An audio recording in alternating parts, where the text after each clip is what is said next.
Okay, so it looks like third time's a charm for Carlos Correa. He actually passed his physical. According to Jeff Passan, it's on MLBTradeRumors.com as well. And his contract and deal with the Minnesota Twins is officially official.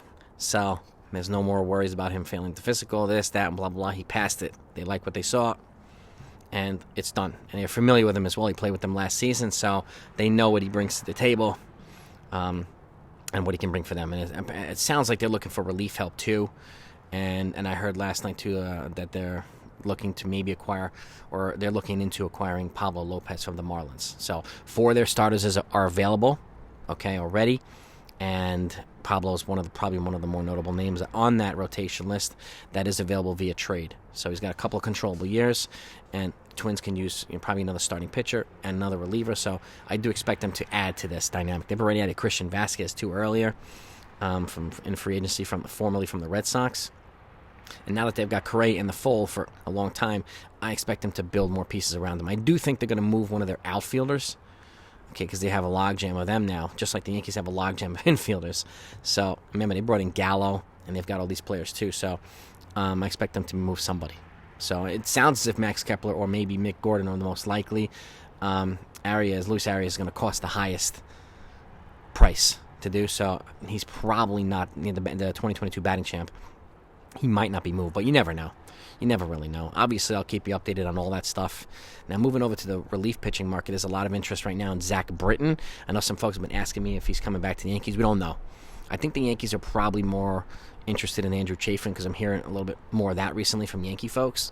So, but he's going to cost. He's in free agency, so I don't know if they can get him without moving a player. And I do expect them to move an infielder too because they have a glut of infielders. But how much they move, we just don't know. And what they're going to do in left field, we just don't know yet. We just don't know. I mean, it sounds as if it's Brian Reynolds or bust for the Yankees. I talk about another left field option who just became kind of available and starting to be talked about. Nick Gordon, I put a video on that a while ago. Let's go take a look at that one if you haven't heard. And you'll get the details on his stats, his performance, and how much it might cost, or his contract availability, and how many years of control he has. So he's looking to be an attractive option as well. So, obviously, I think the Yankees are not done. I don't think a lot of teams are done, honestly. I mean, there's 5 weeks left to spring training beginning. So, there's a lot of time for moves to be made, and there's a lot of players that still need to be signed, and there's still moves for the Yankees to make. And I do think they'll somehow address left field and bring in another reliever. So, they've talked about wanting to add another reliever. I'm thinking...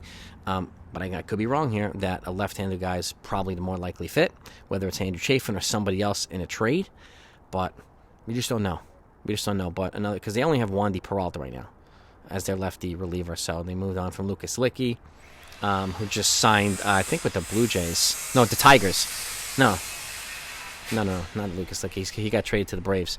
Chasen Shreve, he just signed with the Tigers. So there's a couple of former Yankee players that just signed with other teams. But that's what we have right now. But Carlos Correa, it's done. It's a wrap. So there's going to be no more. Is he going to be a free agent? Is he going to fall through? Can the Yankees get him? Because there's so many folks keep talking about the Yankees missing out. It's in the past now. It's not coming. I don't think it was coming anyway. But much to the disappointment of a lot of folks. And it is what it is. I'm just hoping that Oswald Peraza gets a shot in short. And whatever they do, at least they move an infielder. And to make room potentially for Anthony Volpe. Because if he does make the team out of spring training, like we talked about, they're going to have to move somebody. They are. But that's what I got for you right now. I'll keep it coming. Have a great day. Talk to you later.